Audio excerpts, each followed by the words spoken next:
नमस्कार, बहुत स्वागत है आप सभी का। मैं हूं आपके साथ नैना यादव, लेकर हाजिर हूं हमारा खास शो पूछता है इंडिया। आज वो दिन है, आपको याद होगा, भारत के जाबाज जवानों ने जब पाकिस्तान को जवाब दिया था, मजा चखाया था। आज ही के बाद भारत के जाबाज जवानों ने पहलगाम हमले का बदला लेने के लिए ऑपरेशन सिंदूर की शुरुआत की थी। आज ही के दिन हिंदुस्तान की सेना ने पाकिस्तान में बने आतंकी ठिकानों पर मिसाइलें दागी, पाकिस्तान को डर का एहसास कराया, उसके आतंकियों को ढेर किया। आज ही के दिन हिंदुस्तान की सेना को पाकिस्तान को एक तरह से सेना ने बता दिया था कि पहलगाम में मासूमों को जिस तरह से निशाना बनाया गया, कितनी बड़ी गलती पाकिस्तान ने की। 1 साल बीत चुका है। इस 1 साल के बाद भी पाकिस्तान उस दिन को भूल नहीं पाया है। ऑपरेशन सिंदूर का 1 साल, ऑपरेशन सिंदूर के 1 साल बाद भी पाकिस्तान को डर सता रहा है कि कहीं भारत फिर से अपनी मिसाइलों को मुंह पाकिस्तान की ओर ना कहीं कर दे। आज से ठीक 1 साल पहले हिंदुस्तान की सेना ने पाकिस्तान को यह बताया था कि अगर उसने भारत को गलती से भी छेड़ने की कोशिश की तो उसका अंजाम भयानक होगा। भय का तो ये सिर्फ ट्रेलर भर था, असली पिक्चर तो अभी बाकी है। क्या है आगे की कहानी, बताएंगे आपको।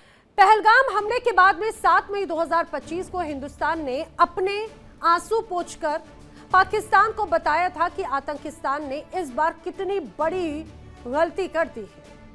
हिंदुस्तान ने पाकिस्तान की इस गलती का जवाब भी ऐसा दिया जिसे आज तक पाकिस्तान भूल नहीं पाया, उसके जख्म नहीं भर पाए। उसे ऑपरेशन सिंदूर की मार का दर्द आज भी चैन से सोने नहीं दे रहा। समय समय पर पाकिस्तान से सामने आते बयानों को सुनकर तो ये पता चलता है कि किस कदर ऑपरेशन सिंदूर ने पाकिस्तान का सुख, पाकिस्तान का चैन, पाकिस्तान की नींद तक छीन ली। पाकिस्तान में छिपकर बैठे आतंकियों के लिए तो 7 मई 2025 का दिन काल साबित हुआ था और इसके साथ ही पाकिस्तान की हुकूमत भी दुनिया के सामने बेनकाब हो गई थी। ऑपरेशन सिंदूर भारतीय सेनाओं की ओर से पाकिस्तान के खिलाफ की गई एक सटीक और निर्णायक सैन्य कार्रवाई थी, जिसकी पहली बरसी पर भारत ने उन जाबाजों को याद किया जिन्होंने दुश्मन की हेकड़ी निकाल दी। यह ऑपरेशन 7 मई 2025 को जम्मू कश्मीर के पहलगाम में 22 अप्रैल 2025 को हुए विभत्स आतंकी हमले के जवाब में दिया गया था, जिसमें 26 नागरिकों की हत्या की थी। पाकिस्तान की तरफ से भेजे गए आतंकियों ने निर्मम हत्या, इंसानियत की हत्या, रिश्तों की हत्या। भारत ने पाकिस्तान में बैठे दुनिया के खूंखार आतंकवादी संगठन, जिसमें लश्कर-ए-तोयबा, हिजबुल मुजाहिदीन, अल-कायदा, जैश-ए-मोहम्मद के तमाम सैन्य ठिकानों पर 1 साल पहले आज ही के दिन उस हत्या का जवाब दिया था, घातक प्रहार करके। भारतीय सेना ने ऑपरेशन सिंदूर के तहत पाकिस्तान के 9 प्रमुख आतंक के अड्डों पर बड़ा मिसाइल अटैक किया। बहुत प्रिसाइज ऑपरेशन था, क्लियर कट मैसेज था, आतंक के ठिकानों को ध्वस्त करना, आतंक में शामिल उन तमाम लोगों को टारगेट करना, आतंकियों को टारगेट करना। इससे पहले पाकिस्तान की हुकूमत में भी हाहाकार मच गया। बाद में भारतीय सेना ने जवाबी हमले में पाकिस्तान की 11 आर्मी बेस भी तबाह किए। इससे पाकिस्तान की रूह कांप गई। नतीजा यह हुआ कि महज 3 दिनों की जंग में ही, लगभग 88 घंटे की जंग में ही पाकिस्तान घुटनों पर आ गया, तौबा तौबा कर गया और उसे भारत के सामने सीजफायर के लिए गिड़गिड़ाना पड़ा। लेकिन सबसे खास बात यह कि पाकिस्तान जो झूठ का पुलिंदा है, फेक नैरेटिव्स की बारिश उसके साथ में जो रहती है, वो तस्वीरें, वो हमेशा वो जख्म छुपाए घूमने की कोशिश करता है, लेकिन दुनिया उसके जख्म अभी भी देखती है। ऑपरेशन सिंदूर के 1 साल पूरे होने पर लेफ्टिनेंट जनरल राजीव घई ने क्या कहा है, आइए वो भी आपको सुनाते हैं। India's fight against terror, ladies and gentlemen, will go on. A year on, we remember not just the operation, but also the principle behind it. India will defend its sovereignty, its security, its people, decisively, professionally, and with the utmost responsibility. Jai Hind. ये तो आपने देखा किस तरह से हिंदुस्तान की तरफ से जवाब दिया गया, पाकिस्तान के वो जख्म एक बार फिर से हरे कर दिए गए। लेकिन जानते हैं पाकिस्तान के रक्षा मंत्री ख्वाजा आसिफ ऑपरेशन सिंदूर की बरसी पर भारत को गीदड़ भपकी दे रहे हैं, किस रूप में वो भी जरा सुनिए। के लिए खींच दी है, जो कोई भी इस लकीर के दूसरी तरफ है उसे ये बात वाज़े तौर पे समझ लेनी चाहिए कि जो कुछ आपने उस वक्त देखा उसमें हमारा ज़ब्त व तहम्मुल शामिल था। अगर आइंदा कभी हमारे बारे में कोई गलत अंदाज़ा या मिस कैलकुलेशन की गई तो हमारा रद्द अमल इससे भी कहीं ज़्यादा शिद्दत से और फैसला कुन होगा। पाकिस्तान सिर्फ जवाब नहीं देता बल्कि वो नताइज की सही सिमत का तयन भी करता है। ये ख्वाजा आसिफ हैं जो हमेशा अपने बड़बोलेपन के लिए, फेक नैरेटिव्स के लिए, गीदड़ भपकियों के लिए जाने जाते हैं। वहीं पहलगाम में मासूम लोगों की जब हत्या हुई तब इनकी जुबान से शब्द नहीं निकले। जब मासूम लोगों की हत्या की गई तब शायद पाकिस्तान को अंदाजा नहीं था कि वो सोए हुए शेर को जगाने की कोशिश कर रहा है। आतंकी हमलों के बाद भारत ने अपने आंसू पोंछे और फिर ली करवट और आतंकियों के खिलाफ शुरू किया ऑपरेशन सिंदूर। भारत के इस ऑपरेशन सिंदूर में शामिल भारतीय जवानों ने पाकिस्तान को नर्क का एहसास कुछ ही घंटों में करा दिया और साथ ही ये भी बता दिया कि अगर गलती से भी हिंदुस्तान में फिर से ऐसी कोई घटना को अंजाम देने की कोशिश की, हिंदुस्तान से भिड़ने की कोशिश की, तो पाकिस्तान को कब्रिस्तान बनाने में भारतीय सेना को ज्यादा वक्त नहीं लगेगा। ऑपरेशन सिंदूर से भारतीय सेना ने कैसी तबाही का ट्रेलर दिखाया था, आइए वो भी आपको एक झलक बता देती हूं। भारत का पाकिस्तान पर ये बहुत बड़ा एक्शन था। पहलगाम हमला हुआ, उसके बाद भारत ने लॉन्च किया ऑपरेशन सिंदूर। भारत ने 6 से 7 मई की रात को पाकिस्तान पर भीषण अटैक किए। 100 घंटे तक बमबारी हुई, उसके बाद पाकिस्तान आ गया घुटनों पर। पाक डीजीएमओ ने बाकायदा फोन किया, भारत से हमने रोकने की गुजारिश की।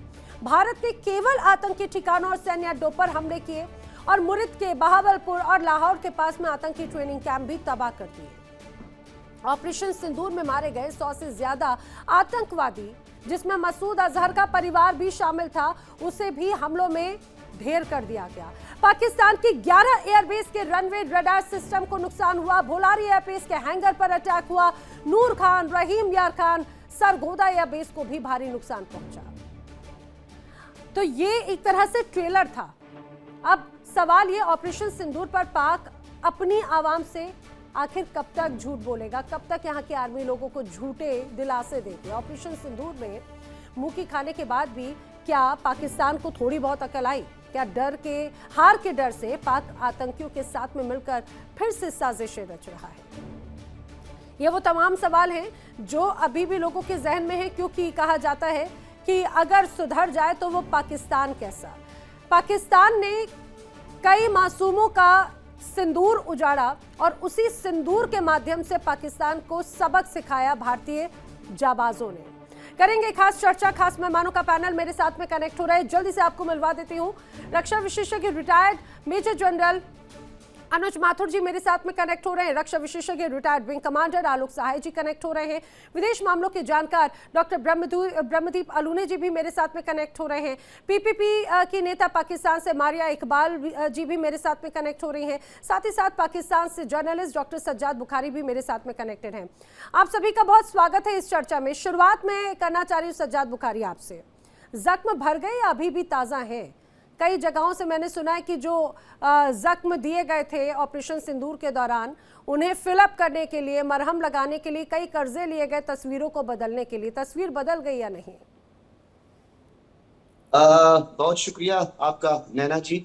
और मुझे ये उम्मीद है, और मैं बल्कि ये उम्मीद कर रहा था कि आज आपको तमाम जो पैनलिस्ट हैं उनको काली पट्टी बांध के आपको आना चाहिए था, क्योंकि आज तो आपके लिए यौम ठुकाई और यौम शोक का दिन। आज के दिन आप लोगों की सज्जाद जी पूरी दुनिया जानती है।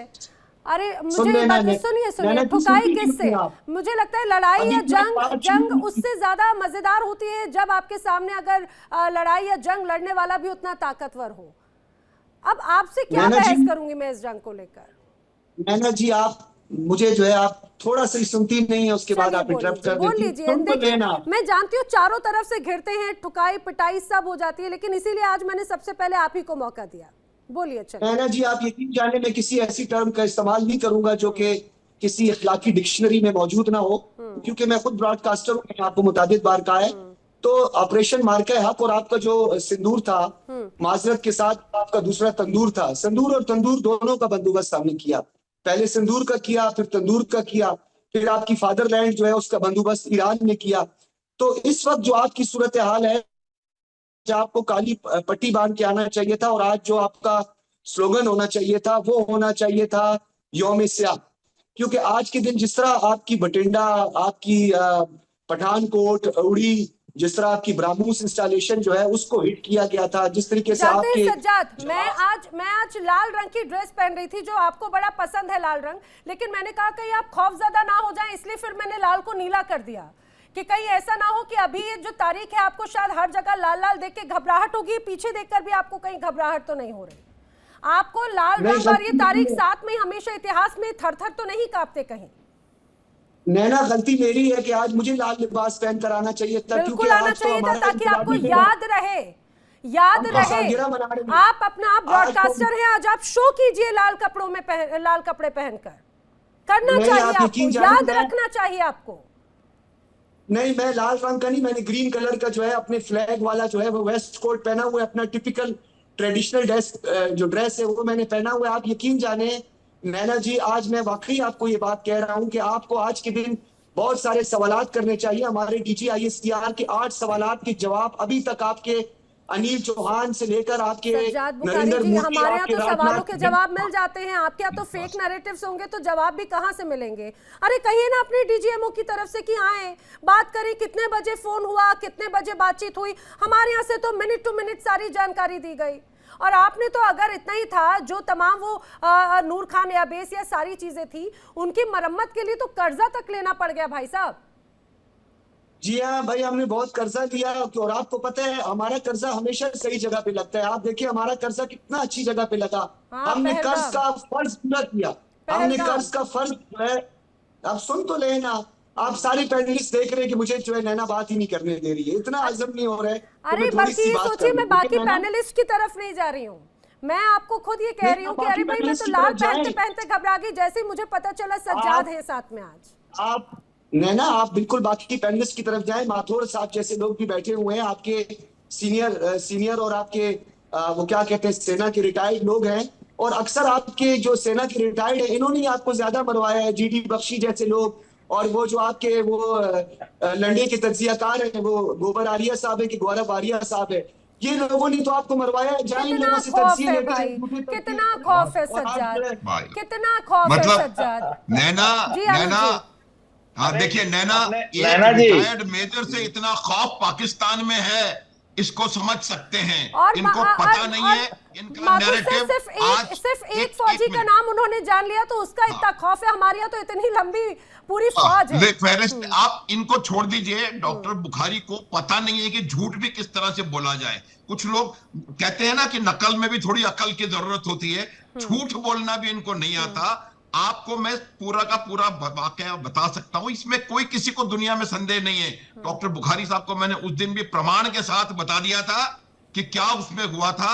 अपने आप को इस प्रकार से दबा के रखने में अब कोई लाभ नहीं है। आपको सीख लीजिए, आपको सीख लेनी चाहिए और उससे निकलने का रास्ता ढूंढना चाहिए, बजाय इसके कि जिस तरह आप जो बोल रहे थे मैंने कुछ नहीं कहा। डॉक्टर बुखारी, आपको मैं आपको बहुत इज्जत दे रहा हूं, आप मेरे जब बोल रहा हूं बीच में ना बोले, समझ में आ रहा है नहीं आपको? मुझे वीडियो के साथ रख दिया आपके, मैं कैसे चुप हो जाऊं? आपको 136 आपके सैनिकों को मरणोपरांत आपने पोस्टमसली अवार्ड दिए थे, फिर उस लिस्ट को गायब कर दिया आपने, उस लिस्ट को गायब कर दिया। आपको पता नहीं है कि आपको कितना जबरदस्त नुकसान हुआ है। आप कब तक अपने आप को इस प्रकार से दिलासा देते रहेंगे? मैं आपको हमारा कवे मारे, आपने कभी कवे मारने पे रह गए, बस खाली कवे मारे। जब जनाजे निकले थे, जब आपके जो पॉलिटिकल हुक्मरान और सैनिक लोग जाकर के आतंकवादियों के जनाजे में शामिल हुए थे, जब उनके आपके जो जैश ए मोहम्मद का सरगना है उसने कहा था मेरा परिवार पूरा खत्म हो गया, मुझे क्यों नहीं खत्म कर दिया? उसके बाद आपने एक परिवार की बजरंग दल की बात कर रहे हैं, परिवार की बात कर रहे हैं बजरंग दल की। देखिए इंडिया डेली 24/7 अब आपके स्मार्ट टीवी पर। इंडिया डेली मौजूद है सभी डिजिटल प्लेटफॉर्म पर लाइव और लगातार। इंडिया डेली 24/7 हर दिन राष्ट्र को समर्पित।